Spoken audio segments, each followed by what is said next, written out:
গোলে টেস্টে দুর্দান্ত একটা ঐতিহাসিক রেকর্ড করলে ভারত। গোলে টেস্ট ভারত 165 রানে জিতে, অর্থাৎ ভারতীয় ক্রিকেট ইতিহাসের মধ্যে 600তম টেস্ট ক্রিকেট কিন্তু জিতে নিল এই গোলে টেস্টের মাধ্যমে। ভারতের দুর্দান্ত ব্যাটিং এবং বোলিং পারফরমেন্সের কারণে কিন্তু আমরা এই সাফল্যটা পেলাম। শ্রীলঙ্কার বিরুদ্ধে 2 ম্যাচ সিরিজের প্রথম ম্যাচ এত দুর্দান্ত জয়, আর যার কারণে কিন্তু ভারত 1-0 বর্তমানে সিরিজে এগিয়ে গিয়েছে। দুর্দান্ত ব্যাটিং পারফরমেন্স, বোলিং পারফরমেন্স এবং স্পেশালি ভারতের যে মিডল অর্ডার থেকে লোয়ার মিডল অর্ডার পর্যন্ত যে কন্ট্রিবিউশন আমরা দেখলাম, সেটা কিন্তু সত্যি অবাক করার মতো। কারণ যে ভারত টেস্ট ক্রিকেটে বরাবরই আমরা দেখলাম স্ট্রাগল করতে আসলো, সেই ভারত অবশেষে একটা দুর্দান্ত জয় পেল শ্রীলঙ্কার মাঠে, এবং সেটা 600তম ম্যাচে সেই ভারতের জয়। বিস্তারিত আলোচনা করব ভারতের এই সিরিজের বা এই জয়ের মূল কাণ্ডরে কারা, ভারত কোন কোন জায়গায় তাদের নিজের সেরা খেলাটা দিয়েছে এবং কোন কোন জায়গায় ভারতকে আরো ইমপ্রুভমেন্ট করতে হবে, ব্যাটিং বোলিং সব দিকে আলোচনা করব বিস্তারিত ভিডিওর মাধ্যমে। তার আগে বলে নেওয়া যাক, আজকে কিন্তু আবার এক ম্যাচ শেষ না হতে আরেকটা শুরু হতে যাচ্ছে। ইংল্যান্ড এবং পাকিস্তানের মধ্যেকার প্রথম টেস্টটা আজকে কিন্তু লিডস এর মধ্যে শুরু হতে যাচ্ছে, যেখানে ভারত এই পাকিস্তানের যে বর্তমান টেস্ট ক্যাপ্টেন বাবর আজম, উনি কিন্তু খেলছে না এই টেস্টের মধ্যে। অর্থাৎ প্র্যাকটিস ম্যাচ চলাকালীন সেখানে হাতের মধ্যে ইনজুরির কারণে, হাতে বল লাগার পরে ইনজুরি হয়ে যায় এবং সেই ইনজুরি কিন্তু রিকভার করে উঠতে পারেনি পাকিস্তানের কোচ সরফরাজ আহমেদ, সেটা কিন্তু প্রেস কনফারেন্সে জানিয়েছে। যার কারণে কিন্তু বাবর আজম আজকে প্লেইং 11-এ নেই। তার পরিবর্তে পাকিস্তানের সালমান আলী আগা সেখানে ক্যাপ্টেন করবে এই ম্যাচের মধ্যে। নো ডাউট ইংল্যান্ডের স্কোয়াডের মধ্যে দেখলাম যে টস হলো, প্রথমে এখানে ব্যাটিং করার পরিবর্তে ফিল্ডিং করার সিদ্ধান্ত নিল। সেই জায়গার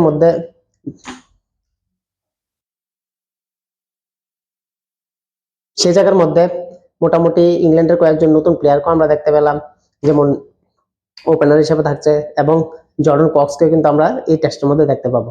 তো নো ডাউট ইংল্যান্ড নতুন নতুন প্লেয়ারদের এখানে সুযোগ দিচ্ছে, এবং দেখা যাক এই ম্যাচের মধ্যে কে ভালো করতে পারে, ইংল্যান্ড নাকি পাকিস্তান। যে পাকিস্তান রিসেন্টলি কিন্তু সেখানে ওয়েস্ট ইন্ডিজকে একটা টেস্ট ম্যাচে হারিয়ে এসেছিল, দেখা যাক কি হয়। তো এবার আসছি ভারত এবং শ্রীলঙ্কা টেস্টের মধ্যে। ভারত এবং শ্রীলঙ্কার টেস্টের মধ্যে সবচেয়ে যদি সাফল্যের চাবিকাঠি যদি দেখতে হবে, ভারতের যে স্পিন খেলার যে একটা দুর্দান্ত একটা টেকনিক। স্পেশালি আমি বলবো এখানে ভারতের ইয়াংস্টার দেবদূত পাডিক্কাল, যার কারণে কিন্তু ভারত প্রথম ইনিংসে ম্যাসিভ 178 রানের একটা লিড নিতে পারলো। যে দেবদূত পাডিক্কাল মাত্র বেশি দিন হলো না ভারতের টেস্ট টিমে জায়গা পেল, এবং সেখান থেকে কিন্তু ইউ টার্ন আমরা দেখতে পেলাম। সাই সুদর্শনের পরিবর্তে সেখানে 3 নম্বর পজিশনে চান্স পেলে, এবং সেই সুযোগটা কিন্তু সে 2 হাত ভরে নিয়েছে এবং প্রমাণ করতেছে যে 3 নম্বর পজিশনের জন্য কিন্তু তার নিজের প্রবল দাবেদার এখানে ঘোষণা করছে। এবার প্রশ্ন হচ্ছে, যদি দেবদূত পাডিক্কাল সেখানে টিমের মধ্যে জায়গা কনফার্ম করে নেয়, তাহলে সাই সুদর্শনের কি হবে? যে সাই সুদর্শনকে কিন্তু লং টার্মের জন্য চিন্তা করে রেখেছিল ভারত। যাই হোক, সাই সুদর্শন টিমে নেক্সট ম্যাচে আসলে দেখা যাবে নেক্সট সিরিজের মধ্যে সে প্লেইং 11 থাকে কিনা। তবে দেবদূত পাডিক্কালের যে 166 রানের সেই ইনিংসটা সত্যি দুর্দান্ত। 15টা 4 এবং সেখানে 2টা 6 পর্যন্ত দেখতে পেলাম। সেই জায়গার মধ্যে যে তার স্ট্রাইক রেটও কিন্তু মোটামুটি খারাপ না, 230 বল মাত্র খেললো। বাট আনফরচুনেটলি বলবো যে ডাবল 100 মিস হয়ে গেল। স্পিন খেলা এত সুন্দর টেকনিক আমরা অনেকদিন পরে দেখলাম। ব্যাকফুট হোক বা ফ্রন্ট ফুট হোক বা সুইপ হোক বা রিভার্স সুইপ হোক বা পেস বোলিং খেলার যে ধরন হোক, সত্যি দুর্দান্ত। আর যার কারণে কিন্তু এত বড় স্কোর। তার সঙ্গ হিসেবে আমরা দেখলাম কেএল রাহুল দুর্দান্ত একটা 82 রানের একটা ইনিংস খেললো। আনফরচুনেটলি ইনজুর হয়ে গিয়েছিল আর আগের দিন। তারপরেও সেখানে আবার ঋষভ পান্তের 39 রানের ইনিংস এবং ধ্রুব জুরেলের একটা 51 রানের একটা দুর্দান্ত ঝড়গতির ইনিংস, যার কারণে কিন্তু ভারত ম্যাসিভ একটা 462 রানের সেখানে টোটাল দিতে পেরেছিল শ্রীলঙ্কাকে ফার্স্ট ইনিংসে। তো ওভারঅল যদি বলা হয়, ভারত কিন্তু এই ম্যাচ 4 দিনই জিতেছে। এবার বলছি, আপনি নিশ্চয়ই বলবেন কেন 4 দিনে? কারণ বৃষ্টির কারণে অলমোস্ট 65 থেকে 70 ওভার কিন্তু খেলা হয়নি। দ্বিতীয় দিনে 56 ওভার খেলা হয়নি, আর সেখানে কিন্তু অনেকটা সময় নষ্ট হয়েছে, অর্থাৎ 2 সেশনের বেশি সময়। এবং তৃতীয় দিনে কিন্তু প্রায় 10 থেকে 15 ওভার মতো লস হয়েছিল, আর সেই হিসাবে প্রায় 70 ওভার কাছাকাছি সেখানে ভারত মিস করলো। তবে এবার আসা যাক ভারতের bowling department. Batting overall well and good. Bowling ডিপার্টমেন্টের মধ্যে যদি দেখি, ভারতের প্রত্যেকটা বলার কিন্তু সেই লেভেলের performance, specially spin. Rabindra Jadeja এবং মানব সুতার ফার্স্ট ইনিংসের যে মেইন কাণ্ডুরি, যেখানে রবীন্দ্র জাডেজা 3 উইকেট এবং মানব সুতার 4 উইকেট পেয়েছিল, যেখান থেকে শ্রীলঙ্কার যে টপ অর্ডার হোক বা মিডল অর্ডার হোক প্রত্যেকে কিন্তু সেখানে ধরাশায়ী করেছিল। শ্রীলঙ্কা মাত্র 284 রানে অল আউট হয়ে গিয়েছিল এবং ভারতের একটা মেসিভ একটা লিড আমরা দেখতে পেলাম 178 রানে। বাট জবাবে যখন আবার ভারত ব্যাট করতে আসলো, সেখানে কিন্তু ভারতের আবার দুর্বল পয়েন্টগুলি কিন্তু আমরা আবার লক্ষ্য করতে পারলাম স্পিনের এগেনস্টে। তবে এবার স্পিনের এগেনস্টে না, এবার হলো পেস বোলিং এর এগেনস্টে। শ্রীলঙ্কার ফাস্ট বোলাররা যেভাবে আসিতা থেকে ধরে লাহিরু কুমার যেভাবে ভারতকে টার্গেট করেছে, স্পেশালি শর্ট বলের মাধ্যমে, আমরা সেকেন্ড ইনিংস যদি দেখি 193 রানে ভারত অল আউট হয়ে গিয়েছিল এবং সেখানে ভারতের 6টা ব্যাটসম্যান কিন্তু শর্ট বলে আউট হয়েছে। ভাবা যায় ইন্ডিয়ান ব্যাটার আবারও শর্ট বলের এগেনস্টে দুর্বল লাগছে। ঋষভ পান্ত থেকে ধরে রবীন্দ্র জাডেজা থেকে ধরে মানব সুতার থেকে ধরে টেলেন্টের যত ব্যাটসম্যান আছে প্রত্যেকে কিন্তু, এবং ধ্রুব জুরেল, তারা শর্ট বলের এগেনস্টে আউট। শ্রীলঙ্কা সেই প্ল্যানিং করে কিন্তু ভারত বল করছে, ইনস্টেড অফ স্পিন তারা কিন্তু ফাস্ট বলের উপর সেখানে ক্যাপিটালস কাছে বিলিভ দেখিয়েছে, যার কারণে কিন্তু ভারত 193 রানে অল উইকেট ডাউন। ডেফিনেটলি আরো বেশি করতে পারতো, কিন্তু বাজে শর্ট সিলেকশন এত বাজে, যার কারণে কিন্তু শর্ট বল করছে এবং সেইভাবে ফিল্ডিং সাজিয়েছে শ্রীলঙ্কার ক্যাপ্টেন, যার ফলে কিন্তু ভারত তাড়াতাড়ি আউট হলো। তারপরে কিন্তু শ্রীলঙ্কার যে মেসিভ লিডটা, এটা কিন্তু অনেক বেড়ে গিয়েছিল, কেননা ভারত প্রথম ইনিংসে যে 178 রানের লিড নিয়েছিল, সেখান থেকে 1293 রান করে সেখানে শ্রীলঙ্কাকে প্রায় 380-র কাছাকাছি সেখানে টার্গেট দিয়েছে।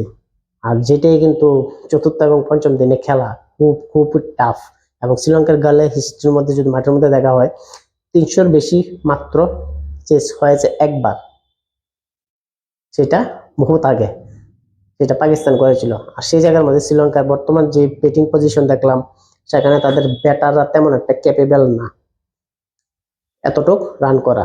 যাই হোক, তারপরও শ্রীলঙ্কার 2 ব্যাটার নিশন ডিকওয়ালা প্রথম ইনিংস এর মধ্যে 84 রানের ইনিংস, এবং সোনাল যে প্রথম ইনিংসে 100 এবং সেকেন্ড ইনিংসে 84। আনফরচুনেটলি আরেকটা সেঞ্চুরি মিস আজকে করে গেছে। যেভাবে স্পিন খেললো ভাই, সত্যি খুব দারুণ লেগেছে। একটা ইয়াং প্লেয়ার ভারতের স্পিনার এগেনস্টে এত দুর্দান্ত এবং সুদক্ষ ব্যাটিং, সত্যি দারুণ।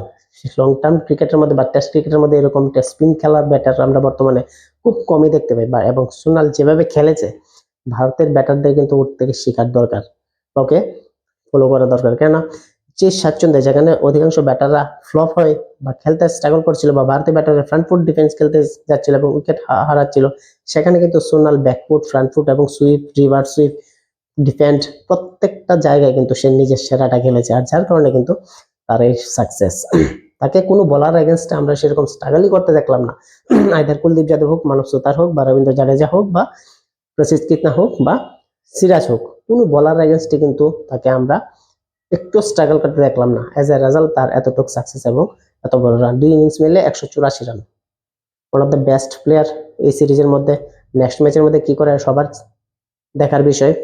বাট ভারতের এই জয় সত্যি কিন্তু খুব দারুণ একটা জয়। এবং যদি পয়েন্টস টেবিল দেখি, ডাব্লিউটিসি পয়েন্টস টেবিল, সেখানে কিন্তু ভারত পয়েন্টস টেবিল তেমন একটা বেশি না গেলেও পয়েন্ট পার্সেন্টেজ কিন্তু এখানে বেড়ে গেছে। যদিও ভারত বর্তমানে 5 নম্বর পজিশনে আছে টেবিলের মধ্যে, আমরা দেখতে পাচ্ছেন সেখানে 53%-এর উপর ভারতের উইনিং পার্সেন্টেজ। তার উপরে আছে বাংলাদেশ, যে বাংলাদেশ রিসেন্টলি অস্ট্রেলিয়াকে কিন্তু তাদের মাঠে হারিয়েছে। বাট এবার দেখার বিষয়, অস্ট্রেলিয়াকে যদি সেকেন্ড ম্যাচেও বাংলাদেশ হারিয়ে দেয়, এবং তারা যেভাবে হুঙ্কার দিচ্ছে কোচ থেকে ধরে প্লেয়ার থেকে ধরে সবার থেকে, সেখানে কিন্তু চাপে অস্ট্রেলিয়া আছে, এবং ফার্স্ট ইনিংস বা সেকেন্ড ইনিংস এর মধ্যে কোনো কিছু একটু ভুল যদি করে, তাহলে কিন্তু ডেফিনেটলি অস্ট্রেলিয়া হারবে। পিচ কন্ডিশন ঠিক আছে আলাদা, আর যদি হেরে যায় তাহলে কিন্তু বাংলাদেশের জন্য এটা হবে বেস্ট মোমেন্ট, অস্ট্রেলিয়া মানে ক্লিন সুইপ করা বা হোয়াইট ওয়াশ করা। তার ফলে কিন্তু বাংলাদেশের যে পয়েন্টস রেটিং, ডাব্লিউটিসির যে সাইকেল, সেখানে কিন্তু আরো এক ধাপ এগিয়ে যাবে, এবং ডাব্লিউটিসি ফাইনাল খেলারও কিন্তু সম্ভাবনা থেকে যাবে। নো ডাউট, কেউ বলতে পারে না কি হতে পারে ক্রিকেটের মধ্যে, কারণ ক্রিকেট একটা আনএক্সপেক্টেড খেলা। তারপরেও আমি বলবো যে ভারতের কথা আসে, ভারতের আগামী আরো 8টা ম্যাচ আছে। শ্রীলঙ্কার এখানে এক্সট্রা একটা, এবং নিউজিল্যান্ডের সঙ্গে 2টা, এবং অস্ট্রেলিয়ার সঙ্গে 5টা, যেটা হোম গ্রাউন্ডে হবে। তো সেই দিক থেকে আবার বিচার করলে ভারতের কাছে কিন্তু সুবর্ণ সুযোগ। অস্ট্রেলিয়াকে ভারতের ঘরের মাঠে হারানো 4-0 বা 3-0 যেভাবে হোক যদি হারাতে পারে, ডেফিনেটলি ভারতের ডাব্লিউটিসি ফাইনালে যাওয়ার যে রেস, এটা কিন্তু এখনো পজিটিভ থাকবে। নাম্বার 2, নিউজিল্যান্ডের এগেনস্টে সেখানে কতটুকু ভালো খেলতে পারে এটা দেখার, কারণ ভারত বহু বছর পরে নিউজিল্যান্ডের এগেনস্টে টেস্ট ম্যাচ খেলতে যাবে নিউজিল্যান্ডের মাঠে। তো সেখান থেকে সাকসেস নেওয়াটা কিন্তু একটা বড় একটা ব্যাপার। এর আগে বাংলাদেশ দেখলাম সেখানে নিউজিল্যান্ডের মাঠে কিন্তু সেখানে টেস্ট ম্যাচ জিতেছে। সেই জায়গার মধ্যে ভারত কতটুকু ক্যাপেবল দেখার বিষয়। ভিডিওটা কেমন লাগলো আপনারা জানাবেন। নেক্সট ম্যাচের মধ্যে ভারত প্লে ইংল্যান্ডের কোনো চেঞ্জেস থাকবে? ভারত কি 2-0 সিরিজ জিততে পারবে নাকি সিরিজ ড্র হবে? কমেন্টে জানান। ভিডিওটি ভালো লাগলে অবশ্যই চ্যানেলটি সাবস্ক্রাইব করবেন, লাইক করবেন এবং পাশে থাকবেন। ধন্যবাদ।